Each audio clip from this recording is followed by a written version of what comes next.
Twilight, I'm bored. Aren't we supposed to be outside learning about friendship or the magic of ass kissing or something? Spike, have you ever read about a sociological model that's not grounded in complete crap? All I ever hear about the social sciences are disparaging comments from you. Well, the social sciences are nearly impossible to test empirically, and my little case studies are the furthest thing from scientific. So the best thing I can learn is the magic of drinking with Applejack on the weekends. But only specifically with Applejack, and those lessons don't generalize over to other ponies unless the lesson is insanely vague. And sometimes not even then. Fine. Testify however you want, but if you keep staying indoors all day, we're gonna get rickets disease from the lack of sunlight. Hey, speaking of disease, I feel like you've been looking a little misshapen lately. Oh, that's funny, because lately you've been looking like a real... Ugh, excuse me. I was gonna say you're a bitch. Yeah. What's the letter say? So, alright, I got this chicken blood y'all wanted.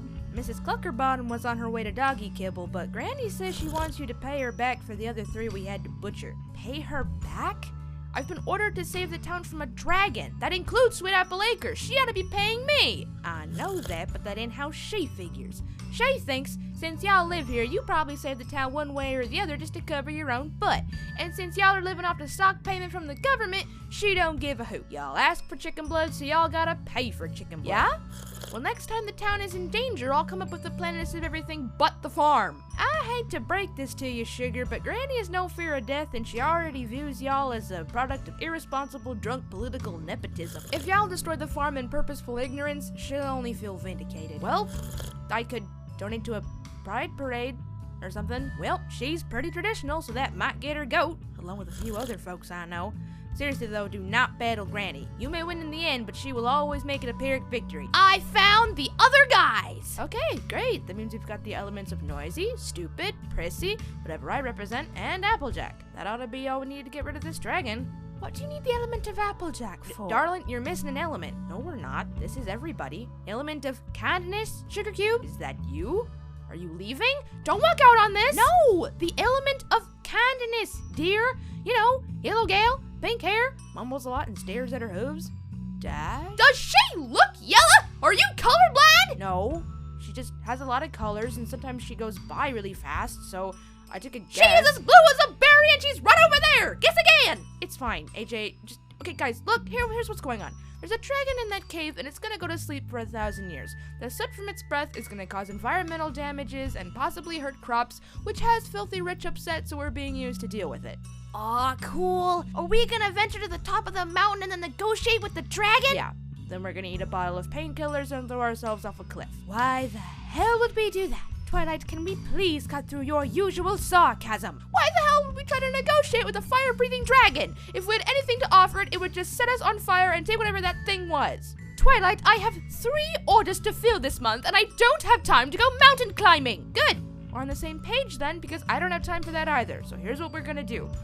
Each of you stand on a point in the star that I've drawn here in chicken blood. Twat, I'm starting to get a little apprehensive. What are we doing exactly? You are shutting up and standing there. This should not be the hardest part. Now here, I've got a script for you guys. I'll say the stuff in red and you guys say the stuff in blue, okay? Oh my, this is a slightly more advanced kind of magic than what I learned in school. Yes, that's because I didn't go to school. I was personally educated by God. Now shut up and read what it says in order. We have to do this ritual. Hey. What? Come up here. Why? Yes. I said come up here. Why don't you come down here? Yes. Don't give me that. You come up here. What do you want? Come up here. I'm busy. Yes. Do not make me ask you again. Fine. What do you want? Destroy Ponyville. Yes. No. There's a dragon in a cave in that mountain. What I want you to do is fly up there, take this plastic garbage bag, and slide it over the dragon's head. What are you looking at? The dragon should be asleep, and the bag is enchanted to be fire resistant. I could destroy an army with the flick of my fingers, and you drag me from my soaps in the very bowels of hell, so I may be reduced to smothering a mortal creature with a plastic bag? Well, I certainly didn't summon you to whine. Okay, I thought of the garbage bag first, but then I had this idea, and I wasn't ready to let go of the old plan, so I combined them into one. If the bag doesn't work, just improvise. When the dragon's dead, go back to hell.